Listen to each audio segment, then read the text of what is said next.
ಇನ್ನು ಶಿವಾಜಿನಗರದಲ್ಲಿ ಜಿಬಿ ಅಧಿಕಾರಿಗಳ ಮೇಲೆ ಹಲ್ಲೆ ಮಾಡಿದ ಪ್ರಕರಣಕ್ಕೆ ಸಂಬಂಧಪಟ್ಟಂತೆ 5 ಆರೋಪಿಗಳನ್ನ 4 ದಿನ ಕಸ್ಟಡಿಗೆ ಕೊಟ್ಟಿರತಕ್ಕಂಥದ್ದು ಕೋರ್ಟ್.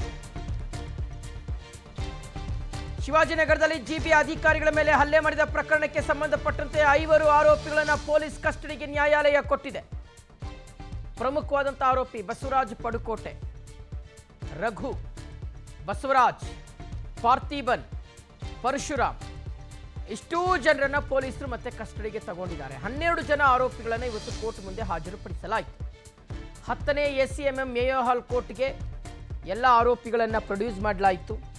ಈ ಸಂದರ್ಭದಲ್ಲಿ ಪೊಲೀಸರು 5 ಆರೋಪಿಗಳನ್ನು ಕಸ್ಟಡಿಗೆ ತಗೊಂಡಿದ್ದಾರೆ. ಕಮರ್ಷಿಯಲ್ ಸ್ಟ್ರೀಟ್ ಪೊಲೀಸರು ತನಿಖೆಯನ್ನು ಮುಂದುವರಿಸಿದ್ದಾರೆ. ಈಗ 5 ಆರೋಪಿಗಳನ್ನು ಪೊಲೀಸರು ಕಸ್ಟಡಿಗೆ ತಗೊಂಡಿದ್ದಾರೆ. ಪೊಲೀಸ್ ಸ್ಟೇಷನ್ಗೆ ಕರ್ಕೊಂಡು ಹೋಗ್ತಾರೆ, ತುಂಬ ಚೆನ್ನಾಗಿ ನೋಡ್ಕೋತಾರೆ. ಯಾಕೆಂದರೆ ನಿನ್ನೆ ಜಿಬಿ ಅಧಿಕಾರಿಗಳ ಮೇಲೆ ಇವರ ರೋಷಾವೇಶ, ಇವರ ಪೌರುಷ ಯಾವ ರೀತಿಗೆ ವ್ಯಕ್ತವಾಯ್ತಲ್ವಾ, ಅದೆಲ್ಲದಕ್ಕೂ ಉತ್ತರ ಸಿಗಬೇಕಾಗಿದೆ. ಅದೆಲ್ಲದಕ್ಕೂ ಪಾಪ ಇವರಿಗೆ ಬಹುಮಾನವನ್ನು ವಿತರಿಸಬೇಕಾಗಿದೆ. ಸೊ ಆ ಒಂದು ಕಾರ್ಯವನ್ನು ಪೊಲೀಸರು ಮಾಡ್ತಾರೆ ಅಂತ ಅನ್ನಿಸ್ತಾ ಇದೆ ಅನ್ನೋದು.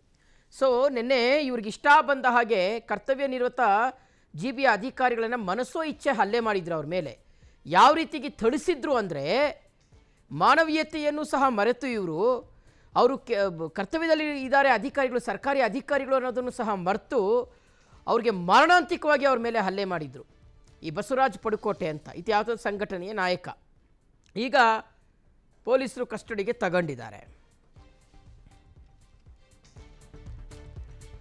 ನಿನ್ನೆ ಶಿವಾಜಿನಗರದಲ್ಲಿ ನಡೆದಂಥ ಘಟನೆ ಇದೆಯಲ್ಲ ವೀಕ್ಷಕರು, ಇದು ನಿಜಕ್ಕೂ ಸಹ ಒಂದು ರೀತಿಯಾಗಿ ಸರ್ಕಾರಕ್ಕೆ ಕಳಂಕ ತರುವ ರೀತಿಯಾದಂಥ ಒಂದು ವಿಚಾರ ಆಗ್ಬಿಡ್ತು. ಯಾಕೆಂದರೆ ಸರ್ಕಾರ ಎಲ್ಲೋ ಪ್ರತಿಪಕ್ಷಗಳು ಮಾಡಿದಂಥ ಆರೋಪ, ನಿಮ್ಮ ಅಧಿಕಾರಿಗಳಿಗೆ ನೀವು ರಕ್ಷಣೆ ಕೊಟ್ಟಿಲ್ಲ ಅಂದರೆ, ಭದ್ರತೆ ಕೊಟ್ಟಿಲ್ಲ ಅಂದರೆ ಹೆಂಗೆ ಅಂತ. ಸೊ ಹಾಗಾಗಿ ಈ ಪ್ರಕರಣವನ್ನು ರಾಜ್ಯ ಸರ್ಕಾರ ಬಹಳ ಗಂಭೀರವಾಗಿ ಪರಿಗಣಿಸಿದೆ. ಪೊಲೀಸರು ಬಹಳ ಸೀರಿಯಸ್ ಆಗಿ ತಗೊಂಡಿದ್ದಾರೆ.